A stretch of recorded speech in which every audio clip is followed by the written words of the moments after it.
Evening. Welcome to the 12th problem solving session for the course Environmental Remediation of Contaminated Sites. So this is going to be our second last problem solving session. Hopefully we will have one more problem solving session on, I think it's on Tuesday from 6 to 8 p.m. So this is the last problem solving session for the lecture material. So the course was started with introduction about hazardous waste.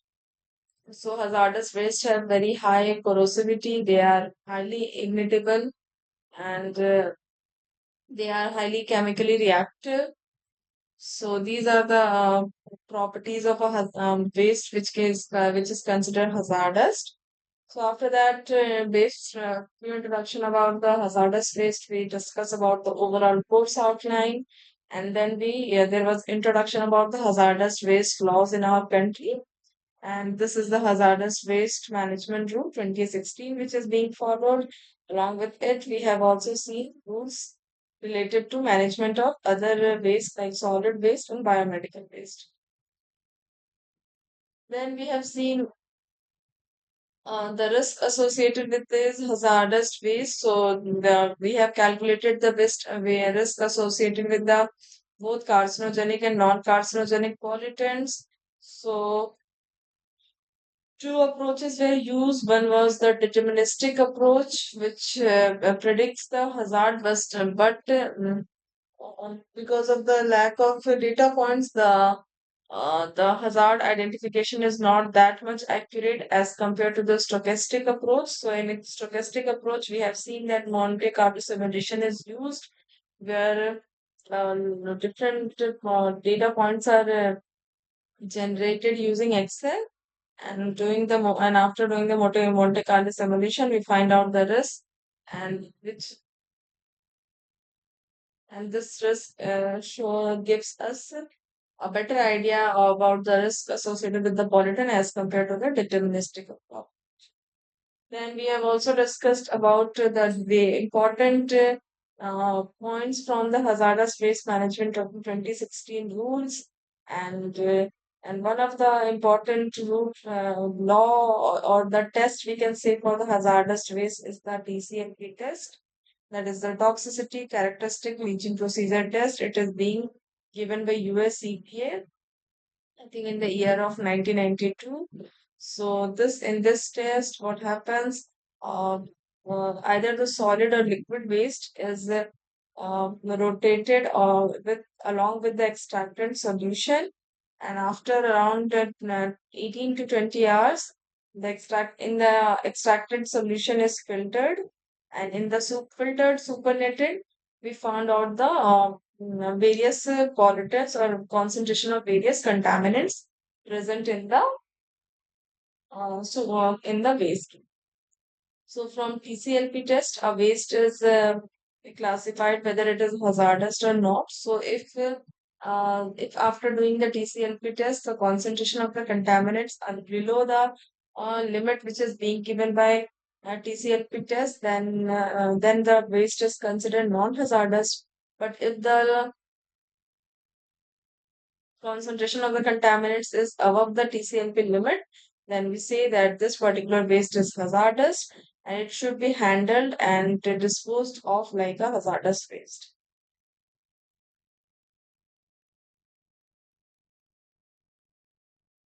So after that, we we have seen about the remediation of contaminated groundwater. So we have seen about pollutant containment, and we have started the different methods for remediation of groundwater. So the first method was pump and treat, in which the groundwater is pumped and it is treated on the ground surface, and then it can be either recharged in the aquifer, or the treated water can be reused. But we have seen that the pump and treat method is good for the contaminants which are completely dissolved in the aqueous phase. But if the pollutant is partition between soil and water, or between the non-aqueous phase liquid, soil and water, then the time to remediate the site increases many phones. For that, we have calculated the retardation factor. So in the retardation factor, we have seen that if the pollutant is present in only the aqueous phase, then how much time will be required? If the pollutant is present in water along with partitioning in soil, then how much time is required? So retardation factor increases here. And when there is a partition between soil, NPL, and water, then the retardation factor further increases, which shows, and these retardation factors can be in hundreds of years, which shows that it is not feasible to treat a particular contaminated site with only pump and treat.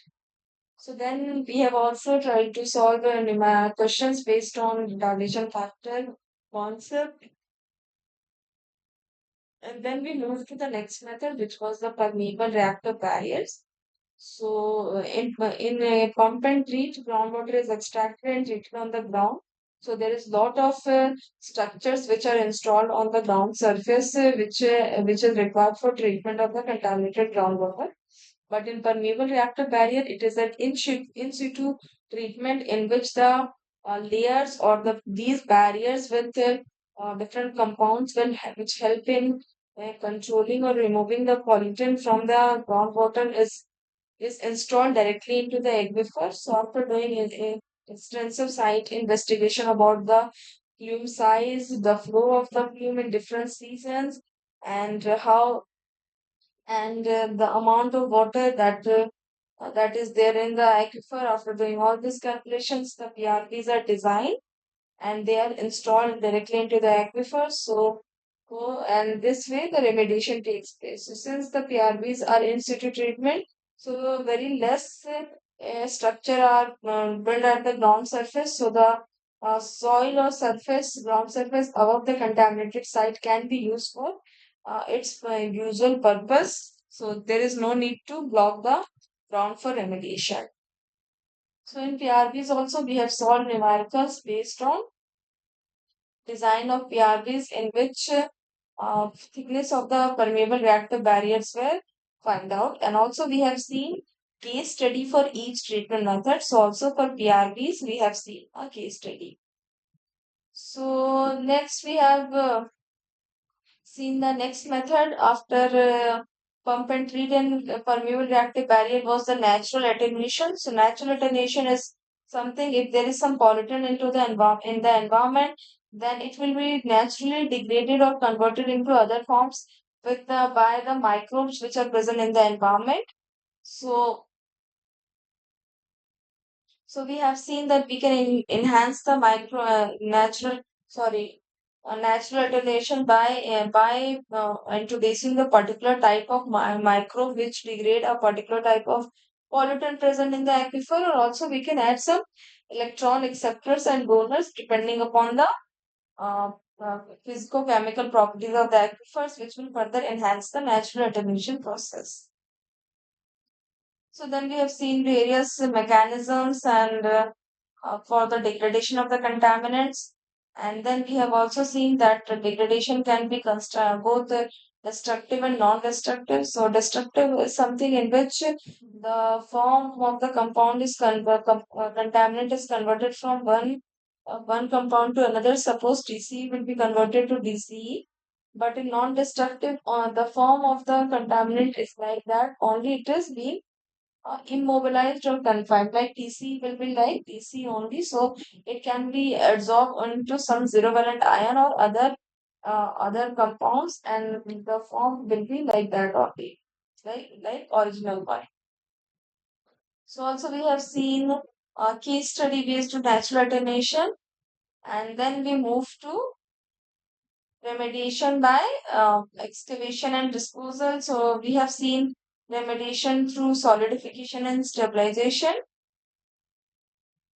So in solidification and stabilization, the mobility of the contaminants is reduced a lot, or the contaminant is made immobile by adding some binders. And so suppose that there is some polluted soil. So in the soil, some binders is added and that soil is made into blocks. So after that, the TCLP test is done and it is being made sure that the leachability of the pollutant from that soil block is negligible or below the TCLP limit. So like this, solidification and stabilization helps to reduce the leachability of contaminants from contaminated site.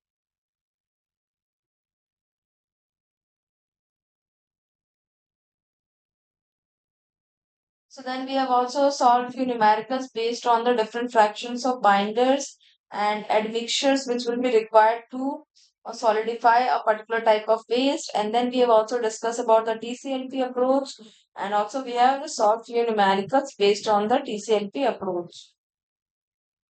Then we have seen case study like other methods. We have also seen a case study based on solidification and stabilization.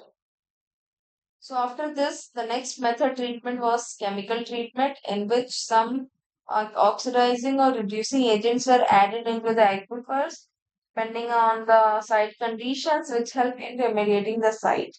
So various oxidizing agents like nitrate, oxygen, or in fact aeration can be done in the aquifers, and this will make oxidizing condition which will can help to remediate a particular site.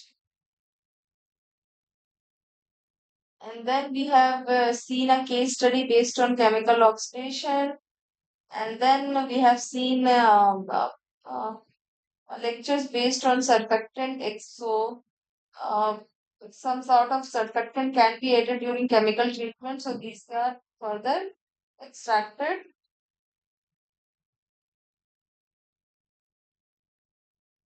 So next we have seen lectures, or the method treatment was based on soil vapor extraction. So in soil vapor extraction, so there can be highly volatile organic pollutants which easily partition between the gaseous phase and the liquid phase. So if we are only treating the contaminated groundwater and the contaminated soil, then it will take very long time, because the partition gaseous phase of that compound will again go back into the water and sediment phase. So for that, soil vapor is extraction is very important, and after its extraction, its treatment is done. So next we have seen that few lectures based on bioremediations. Bioremediation is the remediation of a contaminated site with the help of fire. So I'm not sharing any screen. So in bioremediation, we have seen remediation of the site with the help of microbes. And then we have also seen case studies based on this. So we have seen case study for both bioremediation and the soil vapor extraction. And then next is the phytoremediation.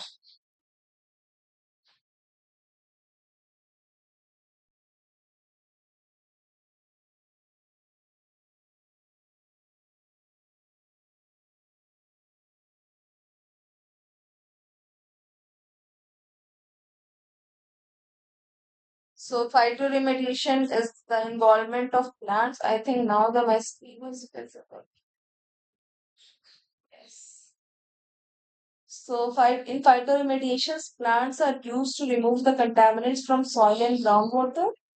So, different contaminants can be removed by phytoremediation, like heavy metals, which are inorganic, organic pollutants like pesticides and vitex and other, which are there in the contaminated site, can be removed or remediated using phytoremediation. And phytoremediation can be easily combined with other remediation efforts to maximize site cleanup results.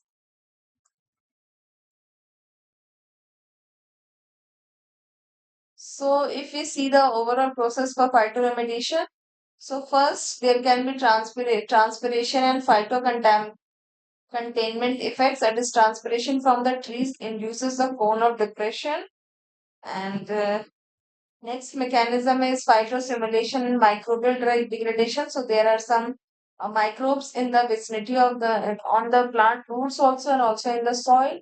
So plant roots excrete compound that contain organic carbon, which microorganisms use as a food source, and in this way the contaminant can be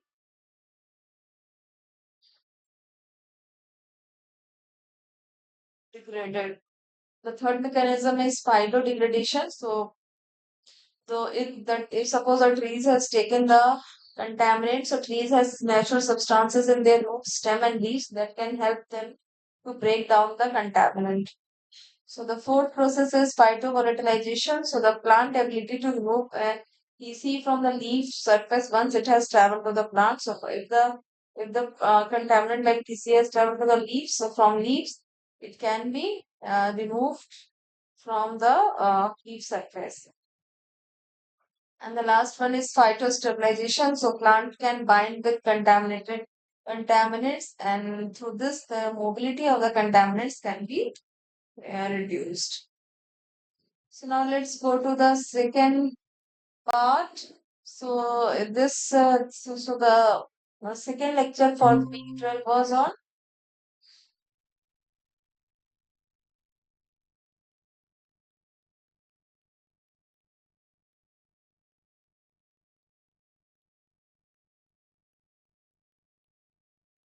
So the second lecture for week 12 was on conceptual site models. So CSM are written or illustrative representation of the conditions and the physical, chemical, and biological processes that control the transport, migration, and potential impacts of contamination to humans or ecological receptors. So the development and refinement of CSM will help to identify investigative data gaps in the polluted site characterization process and can ultimately support remedial decision making. So it can help the environmental consultant to communicate effectively with the interested parties and support the remediation decision making. So CSM is basically constructed by answering four questions: when, how, when, what, and where.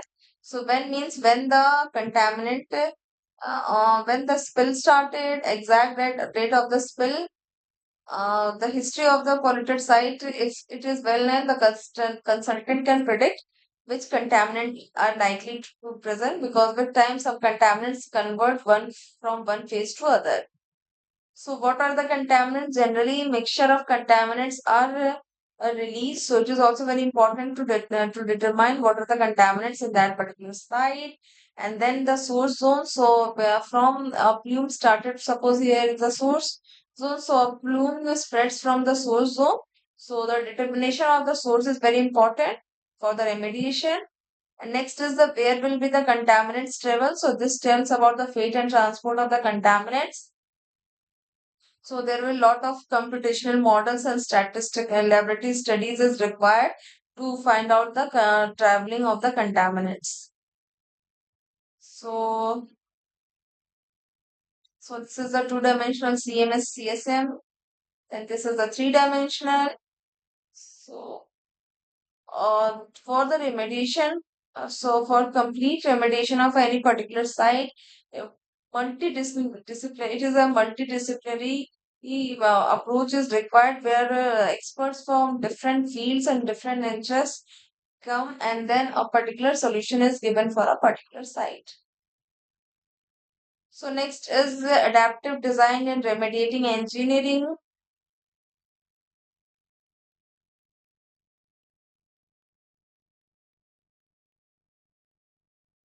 So the various principles for adaptive design is a common thread for all engineering principles. So first question is, what is the goal?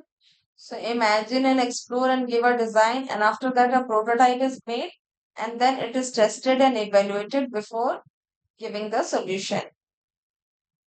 So these are the six design elements in remediation engineering. First is define the problem. What is the problem?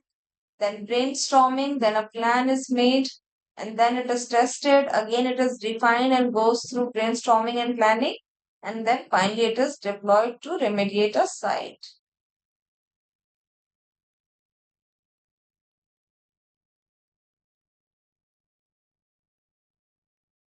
So these are the so as I said, that remediation is a team effort, so it requires experts from different fields like Hydrogeology engineers are required, chemists, microbiologists, public health professionals, ecologists, lawyers, bankers, and others are required for remediation of a site. So it is a multidisciplinary undertaking. So these are the different phases which is explained. So next is health and safety. So health and safety is very, very important for remediation. So if something can't be done safely, it is better to not do it because there are chances that instead of remediating that site, something will be done that will further extend the extend or spread that pollutant.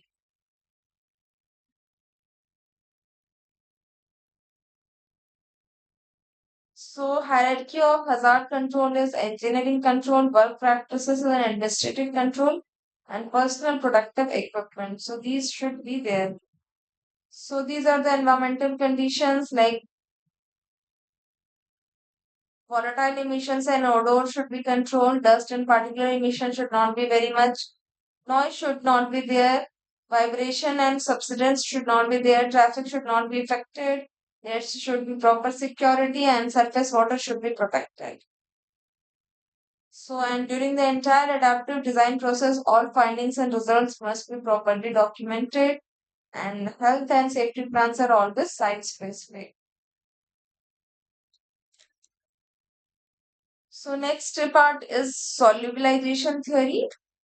So, water is something which dissolves, it is something which can dissolve everything or all the compounds which makes hydrogen bond with water. So, because of the hydrogen bond,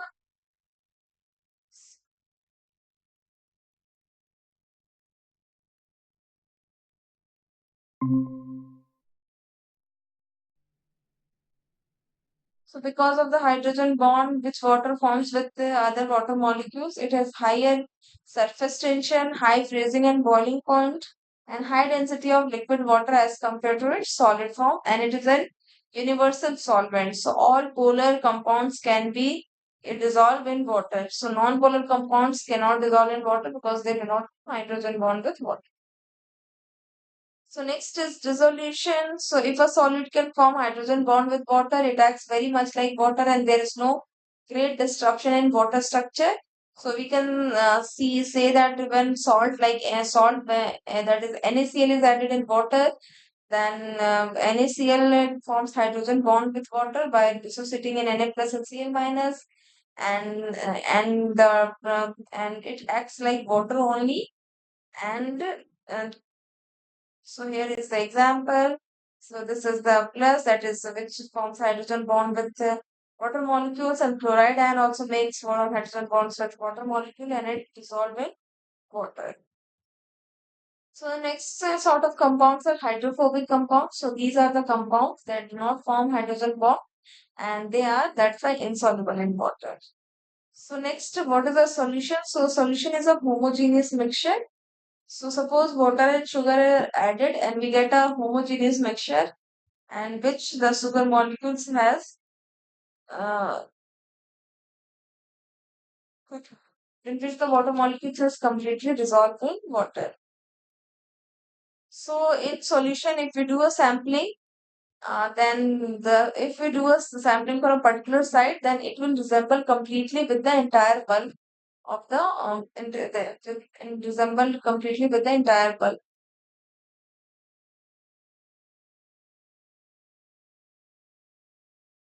Next is the hydration sphere. So in solution, what happens? Cations and anions are surrounded by water molecules. These are the hydration spheres. Next type of compound is the amphipathic compound. So they have both hydrophilic and hydrophobic ends. So the laundry detergent, which has an hydrophilic head and a hydrophobic phobic tail. So they are used for removal of the oil and grease from the clothes because oil and grease are hydrophobic. So they do not dissolve in water. That's why detergents are used.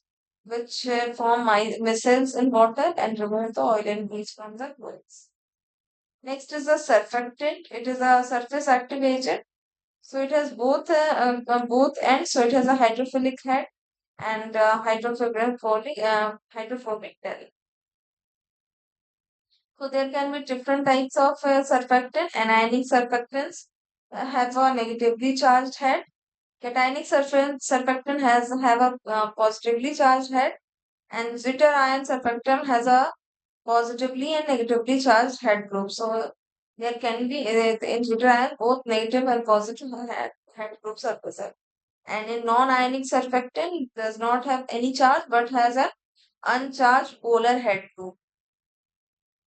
So we have also discussed about micelles during the, I think, chemical treatment, or no, not in the chemical treatment. So we have discussed it somewhere else, where surfactant was added to remove a particular compound.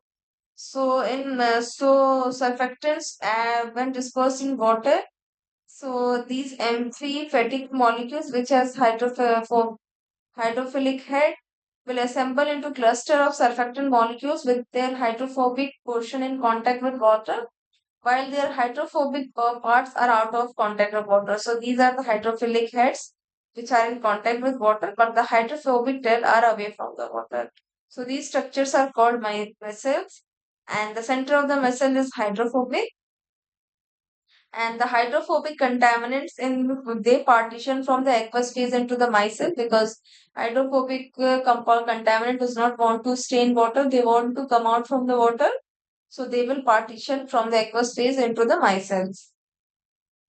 And since the micelles have hydrophilic exterior, so they dissolve in water, and finally these contaminants are removed by removing these amphiphatic molecules. So next is CMC, which is the critical micelle concentration. So we have also seen that and we have also seen questions based on CMC, that CMC is the minimum amount of surfactant which is required to to start making micelles in the water. So initially when surfactant will be added, then it will dissolve in water, and there will be a threshold after which the micelle formation will start.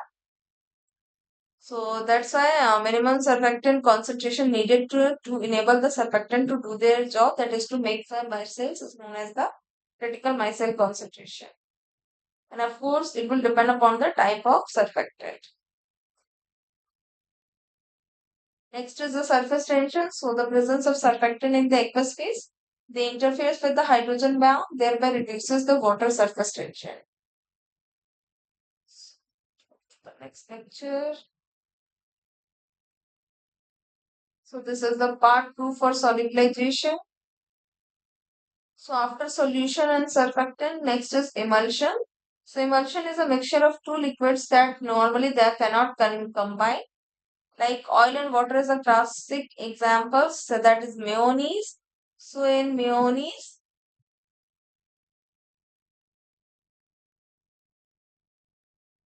so in emulsion, tiny droplet of one ingredient is dispersed into another liquid.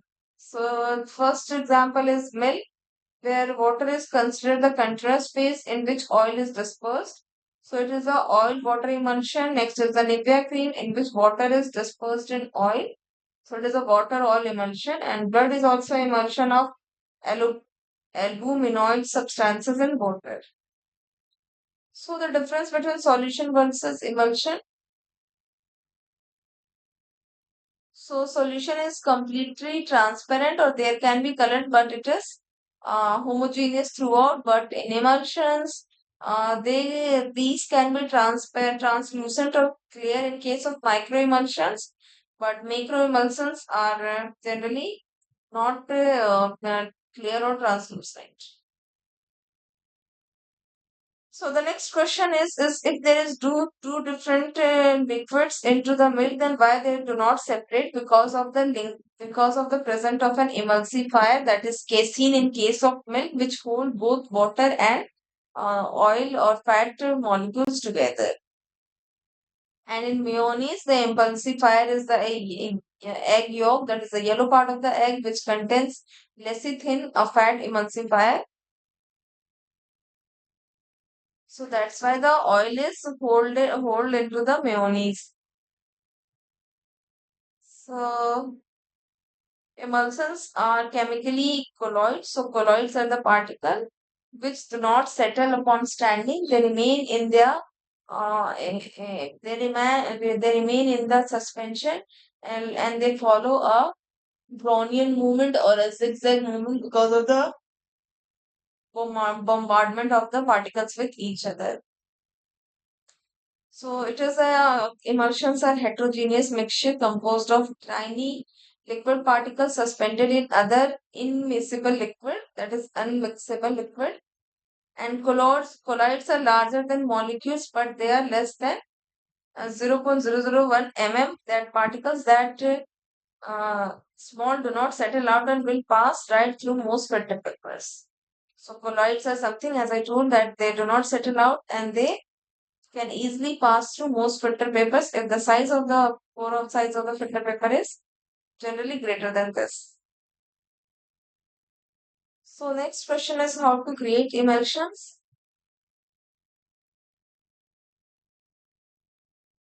So surfactants lower surface and interface tension by adsorbing to the surface or interface of a compound.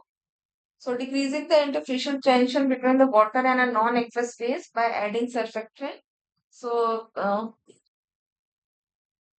with adding of surfactant, the pollutants are removed from the water, and these were surfactant as an emulsifier by forming physical barriers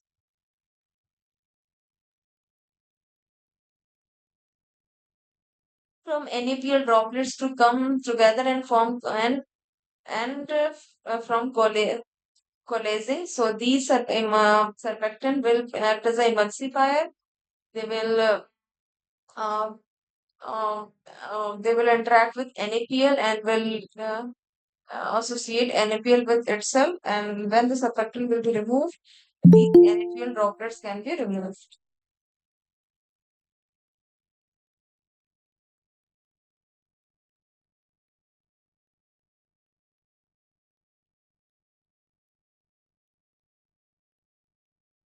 So through emulsifiers, the hydrophobic compounds which are not very soluble can be emulsified and they can be made mobile, and then they can be removed. That like examples include NaPl.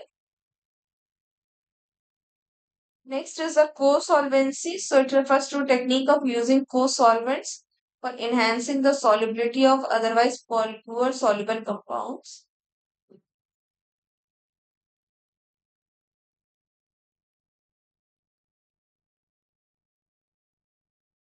So examples include short chain linear alcohols like ethanol or isopropyl alcohol are excellent in solubilizing low molecular weight hydrocarbons like chlorinated ethenes.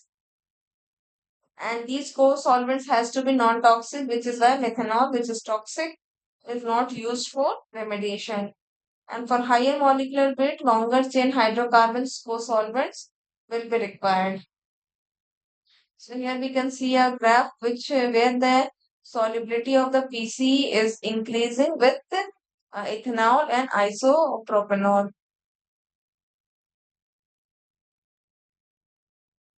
So next is the complexation. So in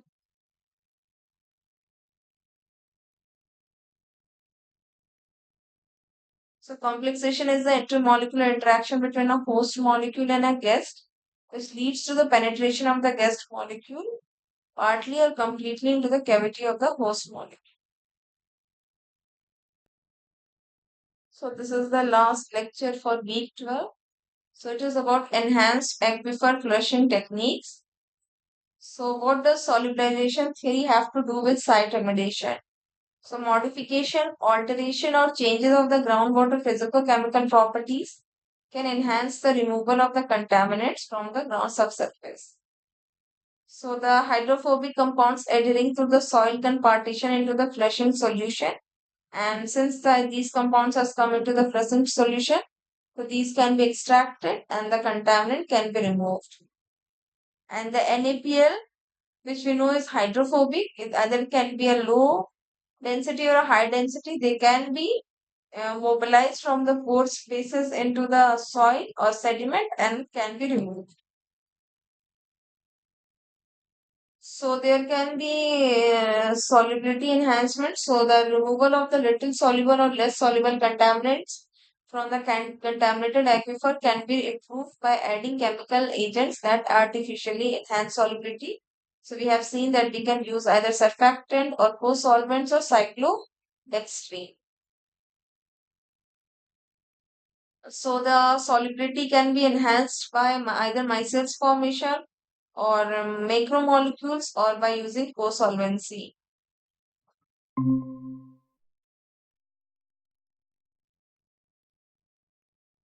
So next, we have already discussed about surfactant remediation. So next is a SER application which consists of a chemical enhancement to pump and treat in which a surfactant solution is pumped into the contaminated zone and remove X via extraction point.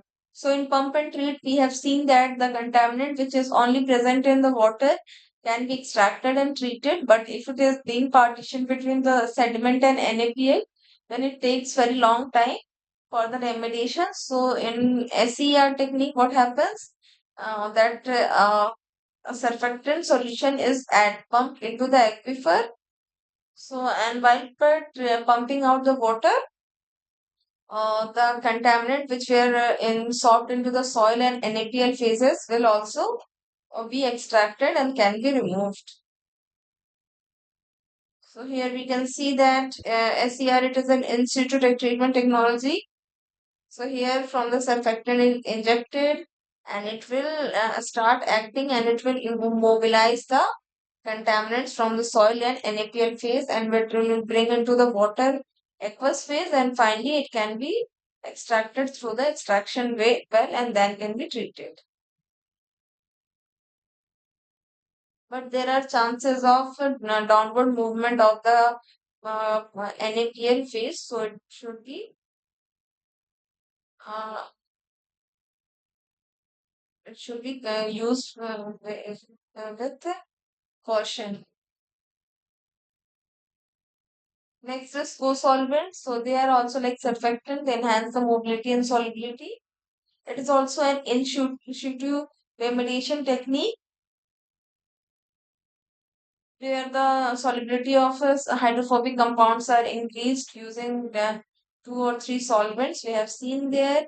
And also the hair goal also here is to reduce the time and cost of site cleanup.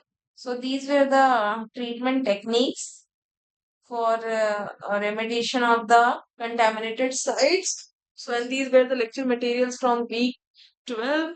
So, now let me share my screen and let's start solving the questions based on these materials.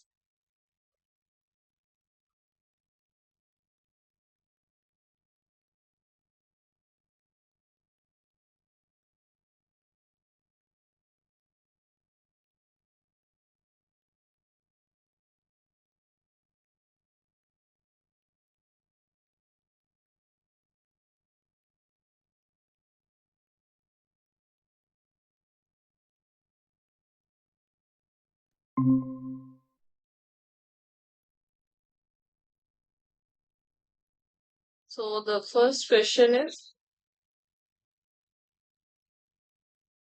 which of the following statements is not correct regarding conceptual site model? So the first option is CSM involves as more and more site information becomes available over time. B. A well-developed CSM supports remedial decision making. CSM does not form a part of the remediation process. Or D. CSM can be one, two, or three-dimensional based on the site information. So we have to select the option which is not correct regarding the conceptual site model. So I'll give you 3 minutes. Just take your time and write the option in the chat box. Then we will discuss.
So the correct answer is C, that CSM does not form a part of the remediation process. So it is a part of the remediation process. So through CSM, uh, it gives the type of remediation and that will be followed. Also, it gives information to the remedial engineers to and also to they involve the interested parties and the government for the remediation to take place. So C is the correct answer.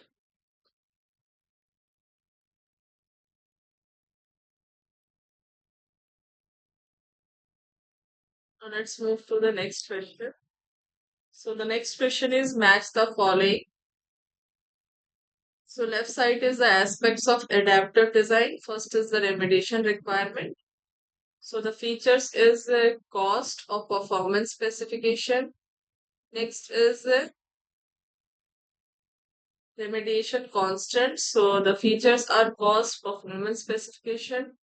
Next is necessary investigation to meet the requirements of any applicable environmental law. Or last is the carbon footprints of the remediation process. So we have to find the correct match for the aspects of adaptive design with respect to their features. Again, I'll give you 3 minutes. Just take your time and write the option in the chat box.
So yes, C is the correct answer. So, uh, so the for remediation requirements is that it is performance specification and the necessary investigation to meet the requirements of any applicable environmental law. So these two should be included in the remediation requirements. Next is a remediation constant. So cost is very, very important. The cost of remediation should not be very high. And the carbon footprint of the remediation process, like how much fossil fuels is required or how much virgin materials will be required for remediating this contaminated site. So C is the correct answer. Let's move to the next question.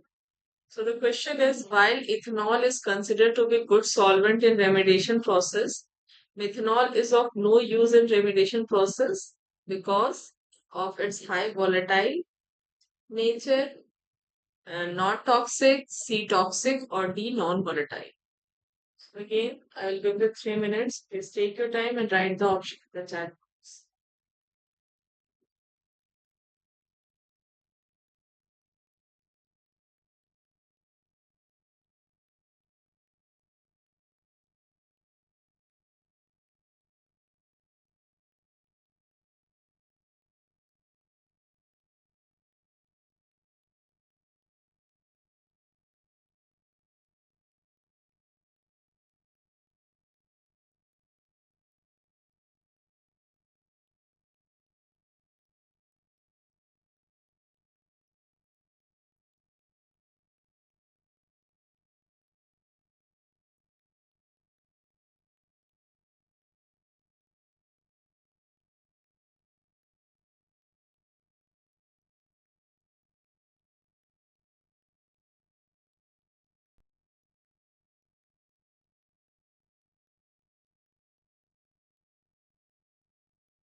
So the correct answer is C, that methanol is not used in remediation because it is toxic.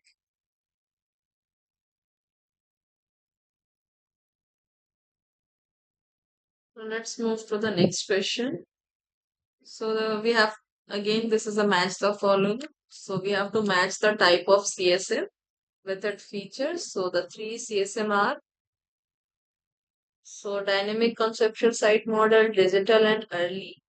So the features are huge database linkage between geospatial and temporal data. B is frequently updated with latest field data, or C, basic data collected in a report. So the three types of CSM has to be matched with its feature. So again, I'll give you 3 minutes. Just take your time and write the option in the chat.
So the correct answer is A, that dynamic CMS in dynamic CSM, it is frequently updated with the latest field data,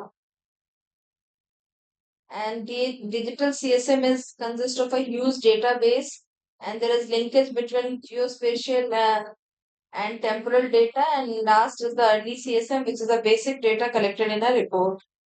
So A is the correct answer. So let's move to the next question. So the question is, to prevent the spreading of a contaminated groundwater plume, remediation engineers drill 3 wells in the parts of the plume. The purpose of drilling wells is to A. Facilitate in situ treatment of contaminated groundwater, B. Pump and treat the contaminated water, or C. None of the above. So again, I will give you 3 minutes. Just take your time and write the option in the chat box.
So the correct answer is B. To prevent the spreading of a contaminated groundwater plume, remediation engineers drill three wells in the part of the plume. The purpose of the drilling wells is to pump and treat the contaminated water. So B will be the correct answer. So in pump and treat water, wells are drilled around the plume or in the direction where the plume flows so that it can be pumped and treated on the ground.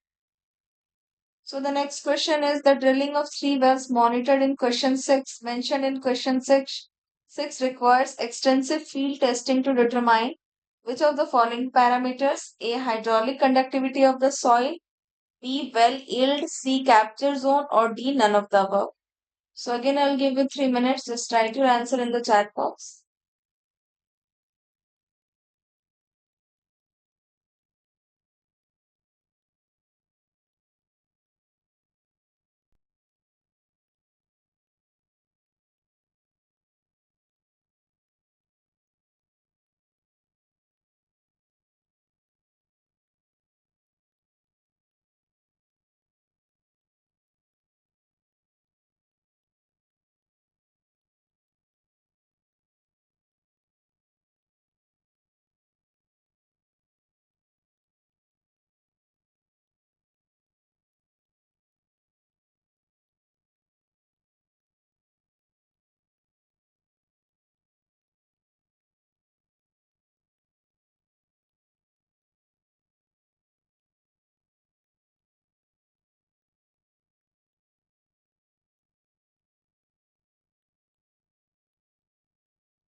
So for pumping and treating the water, we need to know the aquifer properties like hydraulic conductivity of the soil.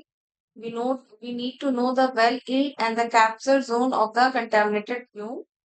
So all So A, B, C, these three are the correct answer.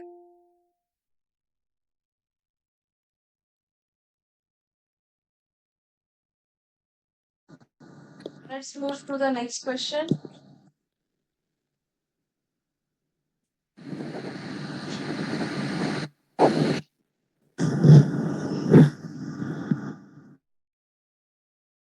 So the question is surfactant enhanced aquifer remediation is an in situ remediation technique and can be considered as a chemical enhancement of pump and treat method.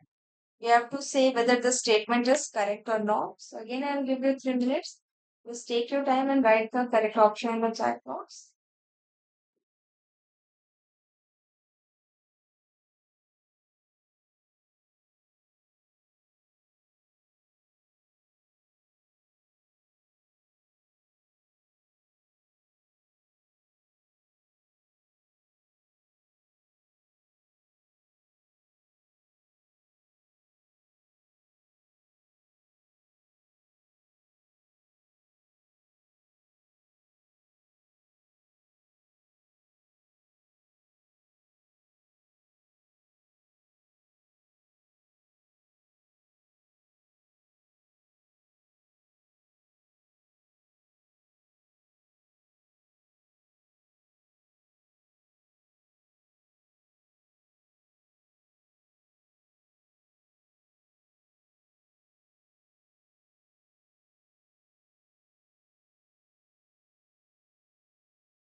So this statement is correct that in surfactant enhanced aquifer remediation, surfactants are added, pumped in into the aquifers to solubilize or emulsify the NaPl in the pores, and also the partition, and also the pollutants which are partitioned to soil. So these all get removed by the surfactant. They come into the aqueous phase, they come into the water, and finally they are pumped out and then they are remediated. So these technique can be considered as a chemical enhancement of the pump and treat method. So A is the correct answer. Let's move to the next question. So the question is, consider the figure below and select the correct option. First option is solubility of PC decreases as the co-solvent fraction is increased. B is solubility of PC increases as the co-solvent is increased. Or C, solubility of PC remains unchanged with the increase or decrease of co-solvent fraction.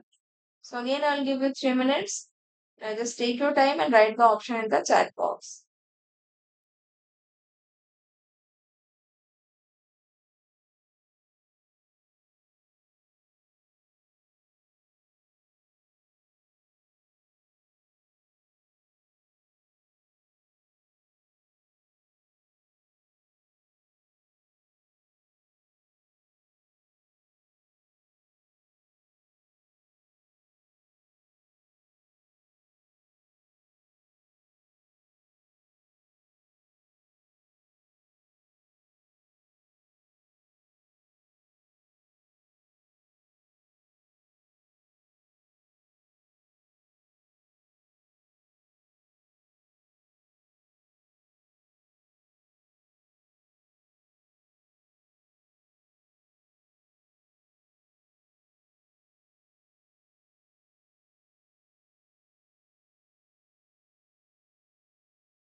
So the correct answer is B.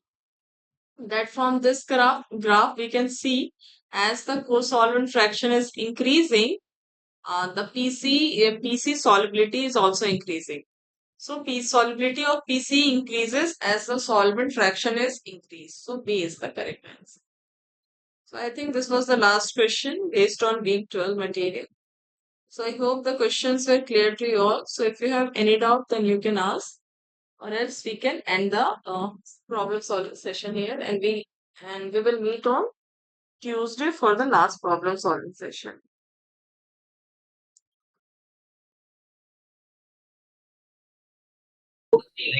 Thank you, ma'am.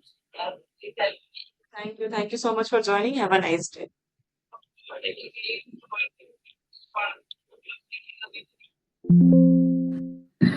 Hello, Dibendu Roy. Hello, hello, hello, Yes. hello.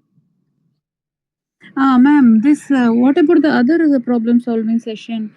Um, those videos were not uploaded. Yeah, it is uploaded. You can find it in the section on the NPTEL portal. So there are links for all the problem solving sessions. So the videos are uploaded on YouTube, and also the PPTs which I'm using, these are also uploaded on the Google Drive, and link for both of these are there. So you can These are access. there, madam. Whatever your session is there, but I think there is one more tutor on Friday. Yes, so I don't know On about that. Friday. So you can find my sessions there. So I tried to contact through email regarding this, but nobody responded. 2 3 times I have sent email, but nobody has responded. So I just wanted to know from the other students, Alagu or Diben, you if they can help with something of those class. Hello, hello.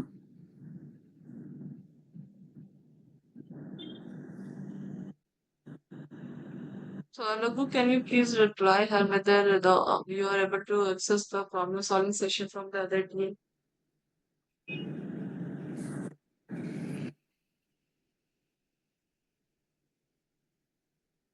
Hello.